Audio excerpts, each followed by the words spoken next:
एक मौका दिया था मैंने तुम्हें यहाँ से जाने का। देखो ना मम, मैं फीलिंग्स समझती हूँ तुम्हारी। तुम गलतियां करती रही, चक्कर क्यों आ रहे हैं? ये गिफ्ट मैं तुम्हें शादी की पहली रात को ही दूंगी। फोकस सोना। आज मैं तुम्हें इतनी खुशी दूंगा कि तुम कभी मुझे छोड़कर नहीं जाओगी। सुनसान सड़क पर सोनल लड़खड़ाते कदमों से अकेली चली जा रही थी। मन ही मन नशे में वो बड़बड़ाई जा रही थी। ये क्या हो रहा है? चक्कर क्यों आ रहे हैं? इतनी गर्मी क्यों लग रही है अचानक? इस वक्त रात के करीब 11 बज रहे थे। सोनल की दाईं तरफ एक बड़ी सी बिल्डिंग थी। उसने कई बार पलकें झपकाते हुए उस बिल्डिंग को देखा। बड़े बड़े लेटर्स में वहां होटल ड्रीम पैलेस लिखा था। पहुंच गई मैं, होटल ड्रीम पैलेस। हाँ, यही नाम तो बताया था पायल ने। अपने लड़खड़ाते कदम सोनल ने होटल के अंदर की तरफ बढ़ा दिए। रिसेप्शनिस्ट ने सोनल की हालत देखी तो पूछने लगी, मैम आप ठीक तो है ना? सोनल को कुछ समझ नहीं आया।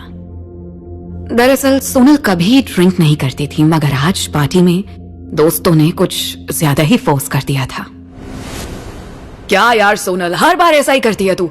इस बार तूने नहीं पीना तो बस समझ ले अपनी दोस्ती खत्म। तेरी बहन भी तो पी रही है, फिर क्या टेंशन है? ए पायल, तू जा ड्रिंक्स लेकर आ, मैं इसे पिलाता हूँ। बेवा लेके झूमते हुए अमितेश ने सोनल के सामने दोस्ती और ड्रिंक्स में से एक चुनने की राय रख दी। ऐसे में सोनल मजबूर हो गई।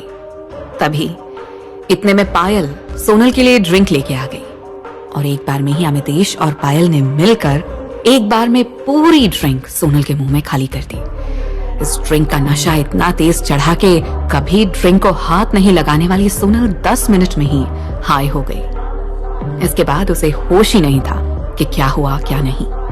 तभी पायल सोनल के पास आई और बोली, देख ज्यादा चढ़ गई है तुझे, मैंने तेरा नाइट स्टे का इंतजाम कर दिया है। नहीं रुक जा तू, घर गई तो मार पड़ेगी बहुत। आज रात हम दोनों यहीं पास के एक होटल में रुक जाते हैं। वैसे भी वहां तेरे लिए एक सरप्राइज वेट कर रहा है। फिर ना जाने कैसे सोनल लड़खड़ाते हुए रिसेप्शन पर पहुंच गई। रिसेप्शनिस्ट की बात का उसने अभी भी कोई जवाब नहीं दिया था। सोनल ने बस अपने पर्स से एक कार्ड निकालकर उसके सामने रख दिया। उसने एक बार कार्ड की तरफ देखा और फिर सोनल को ऊपर जाने का इशारा किया। सोनल की आंखें बार बार नशे से बंद हो रही थी। वो किसी तरह अपनी आंखें खुली रखते हुए दीवारों का सहारा लेकर लिफ्ट तक पहुंची। 26th फ्लोर पर पहुंचकर लिफ्ट रुक गई। लिफ्ट से बाहर निकलकर वो लॉबी की तरफ बढ़ी। सोनल अपनी आंखों को बड़ा बड़ा कर देखने की कोशिश करती हुई बोली, यही है। हाँ यही है। 2606। नहीं 2609 6 या 9। अरे यार कौन सा रूम नंबर बताया था पायल ने? और हाँ सरप्राइज है कोई? क्या सरप्राइज है? सोनल का सिर दर्द से फटा जा रहा था। जब बहुत याद करने के बाद भी वो श्योर नहीं हो पाई कि उसे इन दोनों में से किस रूम में जाना है, तो उसने अपने पर्स में से रूम कार्ड निकालकर देखा, मगर उसे उस पर लिखे सारे नंबर्स धुंधले से नजर आ रहे थे। सोनल अपना सिर पकड़कर डीप ब्रेथ लेती हुई बोली, फोकस सोना, फोकस। ये कहां फंसा दिया इस पायल ने मुझे? उसके पैर बुरी तरह डगमगा रहे थे। उसने रूम कार्ड को वहां लगे सेंसर पर प्रेस किया। बीप की आवाज आई, मगर डोर नहीं खुला। उसने एक बार, दो बार, बार बार ट्राई किया, मगर दरवाजा नहीं खुला। इरिटेट होकर उसने गुस्से में जोर से अपना हाथ दरवाजे पर दे मारा। दरवाजा तो नहीं खुला, मगर उसके हाथ में चोट जरूर लगी। सोनल अपने हाथ में पकड़े कार्ड को देखते हुए खुद से ही बोली, लगता है गलत रूम में आ गई हूं मैं। दूसरे रूम पर ट्राई करती हूँ। सरप्राइज तो लेकर ही रहूंगी मैं, खाली हाथ वापस नहीं जाऊंगी। सोनल जैसे ही पीछे मुड़ी ही थी, उस कमरे का डोर खुल गया। इससे पहले कि वो कुछ समझ पाती, किसी ने उसका हाथ पकड़कर उसे तेजी से अंदर खींच लिया। अंदर कमरे में काफी अंधेरा था।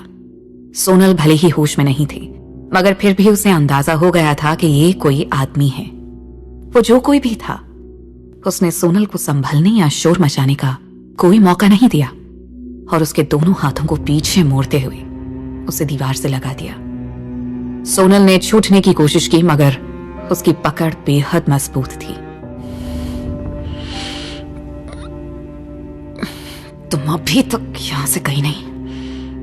उसने सोनल के करीब आते हुए पूछा, मगर सोनल को जैसे उसकी बात सुनाई ही नहीं दे रही थी। पायल ने उससे कहा था कि होटल के रूम में एक सरप्राइज उसका इंतजार कर रहा है। तो क्या उसका नमम वापस लौट आया है?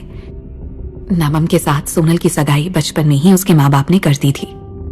एक एक्सीडेंट में अपने पेरेंट्स को खो देने के बाद से सोनल ने नमम को ही अपनी दुनिया मान लिया था। उसका मंगेतर होने के नाते नमम ने कई बार उसके करीब आने की कोशिश भी की, मगर हर बार सोनल ने उसे यह कहकर मना लिया था, देखो नमम, मैं फीलिंग्स समझती हूं तुम्हारी, पर यह गिफ्ट मैं तुम्हें शादी की पहली रात को ही दूंगी। उस रात जो चाहे अपनी मुराद पूरी कर लेना। लेकिन आज अचानक क्या हुआ था नमम को? सोनल ने उस आदमी की पकड़ से छूटने की कोशिश करते हुए धीरे से बोलने की कोशिश की, नमम प्लीज मेरा हाथ छोड़ो। पर उस आदमी ने सोनल के कान की बाली पर अपने लबों को टिकाते हुए हल्के से कहा, एक मौका दिया था मैंने तुम्हें यहां से जाने का। शराब का एक तेज भपका सोनल को अपनी सांसों में महसूस हुआ।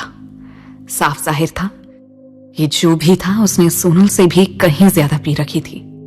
इसके साथ ही उसकी घबराहट भी बढ़ने लगी थी। वो आदमी सोनल की कमर पे धीरे धीरे अपनी पकड़ मजबूत करते हुए बोला, देखो तुम आखिर लौट कर आ गई ना मेरे पास।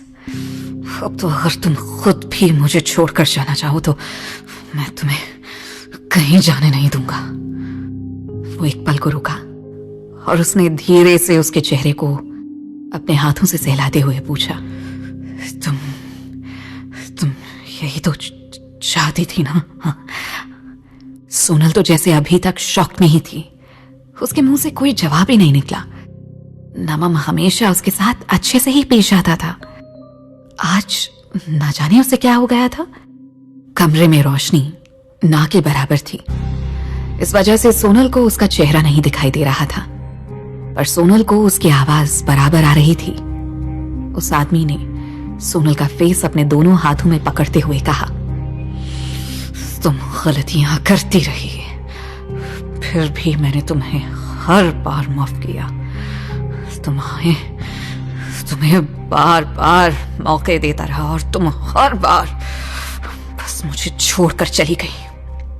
मगर इस बार मैं ऐसा नहीं होने दूंगा।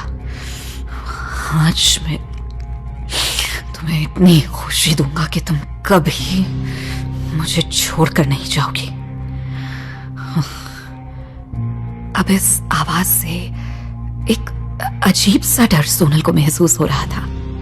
सोनल को लग रहा था कि वो बोल तो रही है, पर उसकी आवाज हलक से बाहर नहीं आ रही। उस आदमी ने धीरे से एक बार फिर सोनल के होंठों पर अपने होंठ रख दिए। तभी बाहर तेज बारिश शुरू हो गई।